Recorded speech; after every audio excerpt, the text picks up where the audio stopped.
আগামী জাতীয় নির্বাচন হবে ইতিহাসের অন্যতম কঠিন পরীক্ষার ভোট, এমন মন্তব্য করেছেন বিএনপির ভারপ্রাপ্ত চেয়ারম্যান তারেক রহমান। তৃণমূলের নেতাকর্মীদের সাথে ধারাবাহিক মতবিনিময়ের দ্বিতীয় দিনে আজ রাজশাহী বিভাগের জেলাগুলোর নেতাকর্মীদের সাথে মতবিনিময় সভায় তিনি একথা বলেন।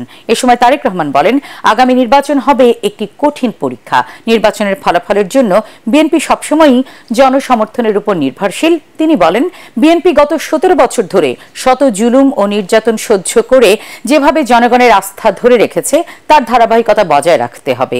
দলের নেতাকর্মীদের উদ্দেশ্যে বিএনপির ভারপ্রাপ্ত চেয়ারম্যান আরো বলেন, এমন কোনো কাজ করা যাবে না যাতে জনগণের আস্থা নষ্ট হয়। আগামী যে নির্বাচন সামনে আসছে, নির্বাচন থেকে এই দেশে হতে হবে জনগণের কাঙ্ক্ষিত যে নির্বাচন, জনগণের প্রত্যাশিত যে নির্বাচন, সেটি তো হতে হবে। 2 মাস 3 মাস 6 মাস 1 বছর যতই হোক, এর বাইরে যাওয়ার কোনো রাস্তা নেই। যে নির্বাচনটি হবে, প্রিয় নেতৃবৃন্দ, সহকর্মীবৃন্দ, আমি আমার অভিজ্ঞতার আলোকে মনে করি এই নির্বাচনটি এই পর্যন্ত বিএনপি যতগুলো নির্বাচন ফেস করেছে, যতগুলো নির্বাচনের মুখোমুখি বিএনপি হয়েছে, সবচাইতে কঠিন নির্বাচন হবে সামনের এই নির্বাচন।